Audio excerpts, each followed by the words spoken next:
Hi friends, welcome to our channel Kammanaina Ruchulu. నేను ఇవాళ ఈ వీడియోలో పాతకాలం పద్ధతిలో చేసే మునక్కాయ కూరని చూపించబోతున్నాను. మునక్కాయతో రకరకాల రెసిపీస్ చేయొచ్చు, కానీ నేను ఇప్పుడు చూపిస్తున్న రెసిపీ మన పెద్దవాళ్ళు చేసే రెసిపీ అండి. దీంట్లో ఎటువంటి మసాలాలు వేయాల్సిన అవసరం ఉండదు. ఇప్పుడిప్పుడే కొత్తగా వంట నేర్చుకుంటున్న వాళ్ళైనా సరే ఈ రెసిపీని చాలా సింపుల్గా చేసేయగలుగుతారు. వీడియోని మాత్రం చివరి వరకు అస్సలు స్కిప్ చేయకుండా చూడండి, అప్పుడే రెసిపీ పర్ఫెక్ట్గా వస్తుంది. ఇక లేట్ చేయకుండా ప్రాసెస్ చూసేసుకుందామా. ఈ రెసిపీ కోసం గిన్నెలో ముందుగా 3 టేబుల్ స్పూన్స్ ఆయిల్ వేసుకొని హీట్ అయినాక 1 టేబుల్ స్పూన్ పోపు దినుసులు, 1 టేబుల్ స్పూన్ పచ్చిశనగపప్పు యాడ్ చేసుకొని పోపు చక్కగా ఫ్రై అయిన తర్వాత 1 రెమ్మ కరివేపాకును కూడా యాడ్ చేసుకొని అది కూడా కొంచెం ఫ్రై చేసుకోవాలి. నేను చూపించే పద్ధతిలో మునక్కాయ కూరకి ఇంగు అవసరం లేదండి, కాబట్టి నేను ఇంగు యాడ్ చేసుకోవట్లేదు. దీంట్లో పెద్ద సైజు ఉల్లిపాయల్ని పొడవుగా కట్ చేసుకొని యాడ్ చేసుకోవాలి. ఇవి కొంచెం మగ్గిన తర్వాత పొడవుగా కట్ చేసి పెట్టుకున్న 5 టమాటాలని కూడా యాడ్ చేసుకోవాలి. వీటిని బాగా మిక్స్ చేసుకొని సన్నని మంట మీద కొద్దిసేపు మూత పెట్టి మగ్గనివ్వాలి.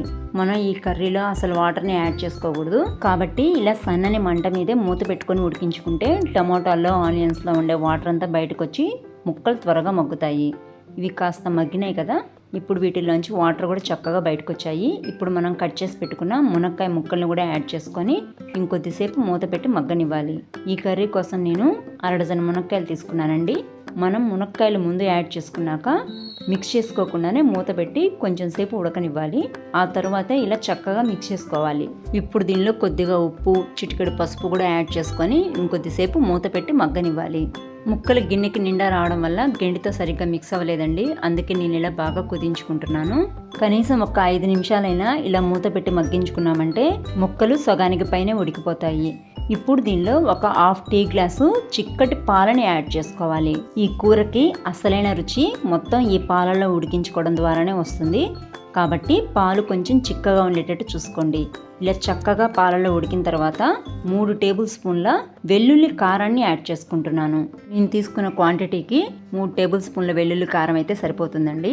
ఈ వెల్లుల్లి కారంలో నేను కేవలం ఉప్పు, కారం, జీలకర్ర, వెల్లుల్లిపాయలు మాత్రమే యాడ్ చేసుకున్నాను.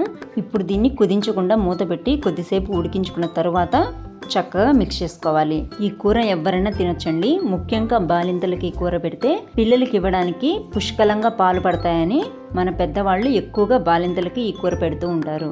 అంతేకాకుండా సర్జరీ లాంటి జరిగిన పేషెంట్లకు కూడా ఈ కూర చేసి పెట్టామనుకోండి, వాళ్ళకి వేసిన స్టిచెస్ కూడా త్వరగా మానే అవకాశం ఉంటుంది. కాబట్టి ఈ కూర ఎవ్వరు తిన్నా కానీ చాలా మేలు చేస్తుంది. రుచికి రుచి, ఆరోగ్యానికి ఆరోగ్యం.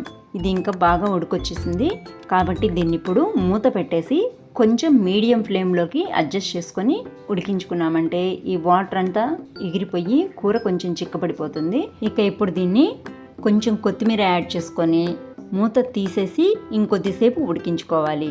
ఈ స్టేజ్లో ఉడికించుకునేటప్పుడు కూర తొందరగా అడుగు పట్టేస్తుంది. అలా అడుగు పట్టేయకుండా మనం మధ్య మధ్యలో గెరిటితో ఇలా మిక్స్ చేసుకుంటూ ఉడికించుకోవాలి. ఇప్పుడంటే చిన్న చిన్న ప్రాబ్లమ్స్ వచ్చినా కానీ హాస్పిటల్స్కి వెళ్తున్నాము, కానీ మన పెద్దవాళ్ళు అయితే చిన్న చిన్న చిట్కాలను ఉపయోగించి ఆహారంలో కొంచెం మార్పులు చేసుకొని ఆరోగ్యాన్ని సరిచేసుకునేవాళ్ళు. ఈ ముక్కలు అయితే చక్కగా ఉడికిపోయాయి. చూసారా, ఇలా పగుళ్ళు కూడా వచ్చేస్తున్నాయి. ఇంకా ఎక్కువసేపు ఉంచుకున్నామంటే మునక్కాయ ముక్కలని చిదిరిపోతాయి, కాబట్టి స్టవ్ని కొంచెం హైలో పెట్టేసుకొని స్టవ్ ఆఫ్ చేసేసుకున్నామంటే ఈ వాటర్ అంతా ఎగిరిపోతుంది.